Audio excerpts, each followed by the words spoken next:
The 1,000 injuries of Fortunato I had borne as best I could, but when he ventured upon insult, I vowed revenge. You, who so well know the nature of my soul, will not suppose, however, that I gave utterance to a threat. At length I would be revenged. This was a point definitively settled, but the very definitiveness with which it was resolved precluded the idea of risk. I must not only punish, but punish with impunity. A wrong is unredressed when retribution overtakes its redresser. It is equally unredressed when the avenger fails to make himself felt as such to him who has done the wrong. It must be understood that neither by word nor deed had I given Fortunato cause to doubt my good will. I continued, as was my wont, to smile in his face, and he did not perceive that my smile now was at the thought of his immolation. He had a weak point, this Fortunato, although in other regards he was a man to be respected, and even feared. He prided himself on his connoisseurship in wine. Few Italians have the true virtuoso spirit. For the most part their enthusiasm is adopted to suit the time and opportunity, to practise imposture upon the British and Austrian millionaires. In painting and gemmery, Fortunato, like his countrymen, was a quack, but in the matter of old wines he was sincere. In this respect I did not differ from him materially. I was skilful in the Italian vintages myself, and bought largely whenever I could. It was about dusk, one evening during the supreme madness of the carnival season, that I encountered my friend. He accosted me with excessive warmth, for he had been drinking much. The man wore motley. He had on a tight-fitting party-striped dress, and his head was surmounted by the conical cap and bells. I was so pleased to see him, that I thought I should never have done wringing his hand. I said to him, "My dear Fortunato, you are luckily met. How remarkably well you are looking to-day! But I have received a pipe of what passes for Amontillado, and I have my doubts." "How?" said he. "Amontillado? A pipe? Impossible! And in the middle of the carnival?"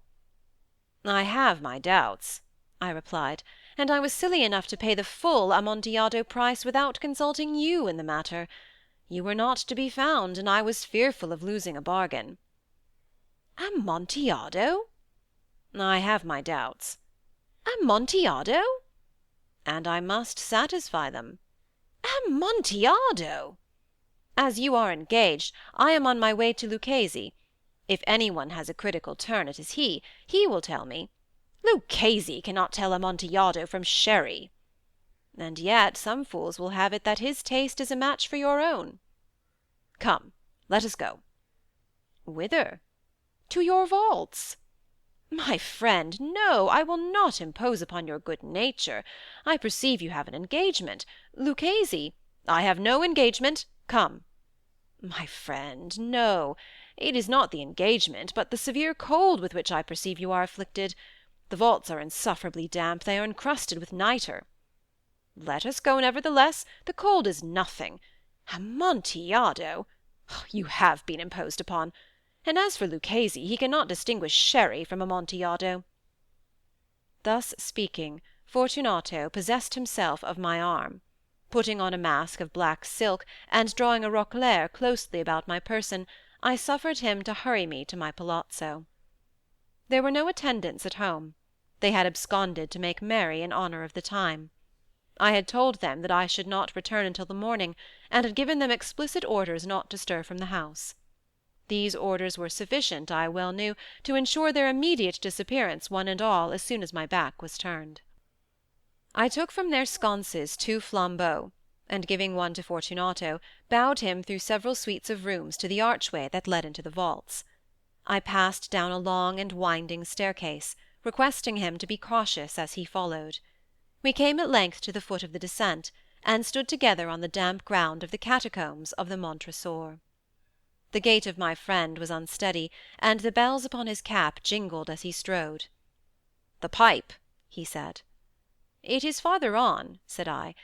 But observe the white web-work which gleams from these cavern walls." He turned towards me, and looked into my eyes with two filmy orbs that distilled the rheum of intoxication. "Nitre?" he asked at length. "Nitre," I replied. "How long have you had that cough?"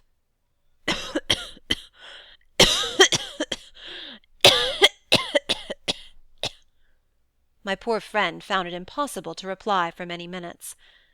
"It is nothing," he said at last. "Come," I said with decision, "we will go back. Your health is precious. You are rich, respected, admired, beloved.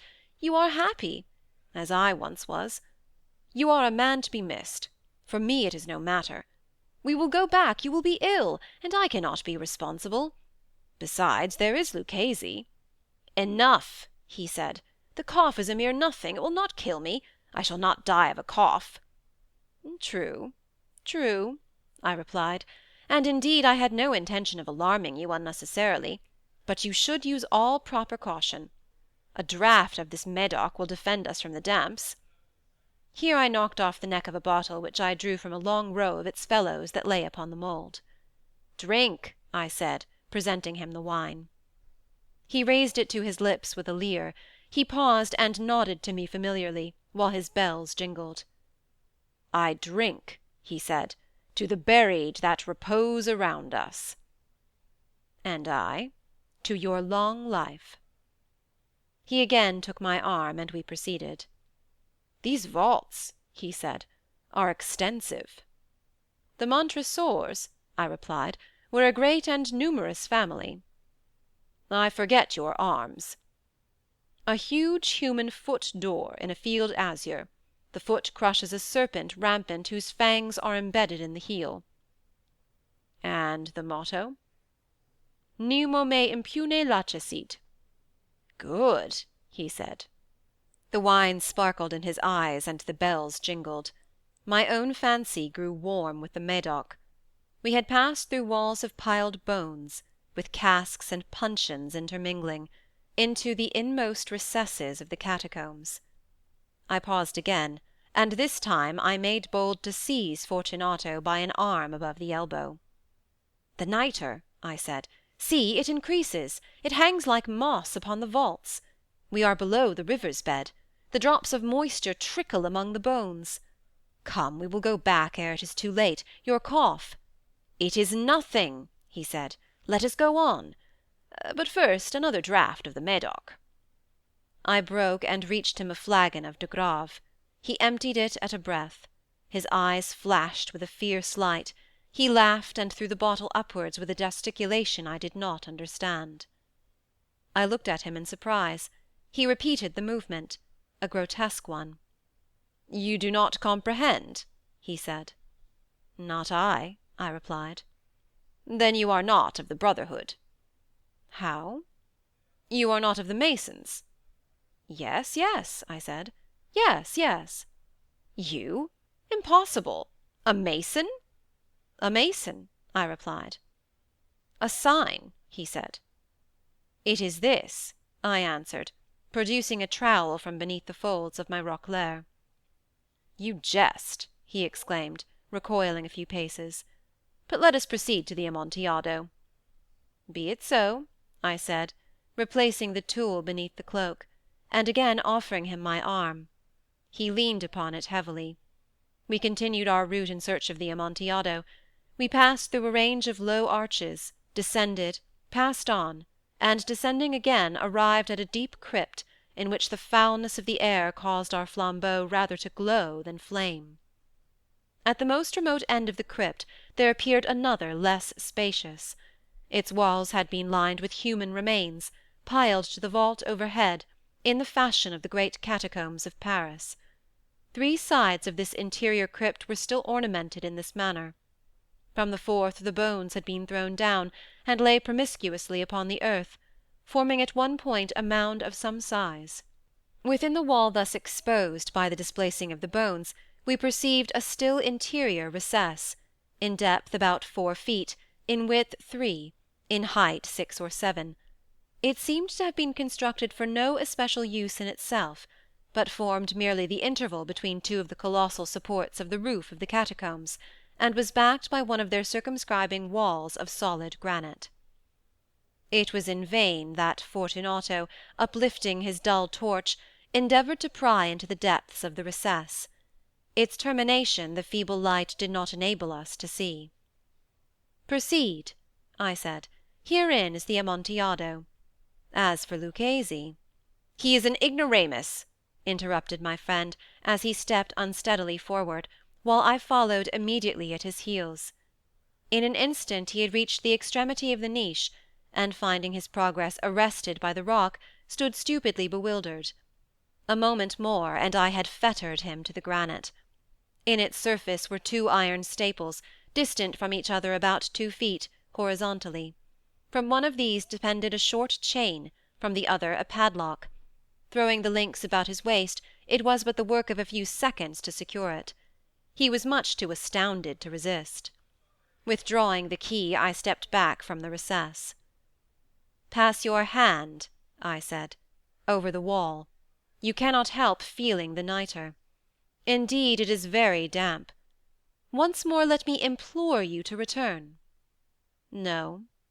Then I must positively leave you. But I must first render you all the little attentions in my power." "The Amontillado?"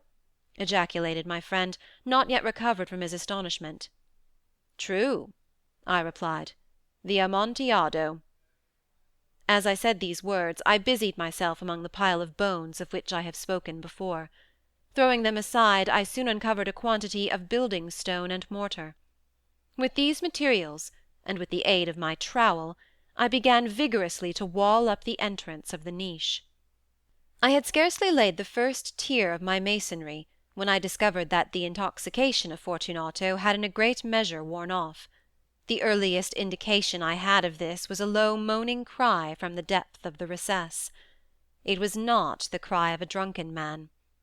There was then a long and obstinate silence. I laid the second tier, and the third, and the fourth, and then I heard the furious vibrations of the chain. The noise lasted for several minutes, during which, that I might hearken to it with the more satisfaction, I ceased my labours and sat down upon the bones. When at last the clanking subsided, I resumed the trowel, and finished without interruption the 5th, the 6th, and the 7th tier. The wall was now nearly upon a level with my breast. I again paused, and holding the flambeau over the mason work, threw a few feeble rays upon the figure within. A succession of loud and shrill screams, bursting suddenly from the throat of the chained form, seemed to thrust me violently back. For a brief moment I hesitated. I trembled. Unsheathing my rapier, I began to grope with it about the recess, but the thought of an instant reassured me. I placed my hand upon the solid fabric of the catacombs, and felt satisfied. I reapproached the wall. I replied to the yells of him who clamoured. I re-echoed, I aided, I surpassed them in volume and in strength. I did this, and the clamourer grew still. It was now midnight, and my task was drawing to a close. I had completed the 8th, the 9th, and the 10th tier. I had finished a portion of the last and the 11th. There remained but a single stone to be fitted and plastered in. I struggled with its weight. I placed it partially in its destined position. But now there came from out the niche a low laugh that erected the hairs upon my head. It was succeeded by a sad voice, which I had difficulty in recognizing as that of the noble Fortunato. The voice said, "A very good joke indeed. An excellent jest. We will have many a rich laugh about it at the palazzo. Over our wine." "The Amontillado," I said. "Yes, the Amontillado. But is it not getting late? Will not they be awaiting us at the palazzo, the Lady Fortunato and the rest? Let us be gone." "Yes," I said, "let us be gone." "For the love of God, Montresor!" "Yes," I said, "for the love of God." But to these words I hearkened in vain for a reply. I grew impatient. I called aloud, "Fortunato!" No answer. I called again, "Fortunato!" No answer still. I thrust a torch through the remaining aperture, and let it fall within. There came forth in return only a jingling of the bells. My heart grew sick, on account of the dampness of the catacombs. I hastened to make an end of my labour. I forced the last stone into its position. I plastered it up. Against the new masonry I re-erected the old rampart of bones. For the half of a century no mortal has disturbed them. In pace requiescat.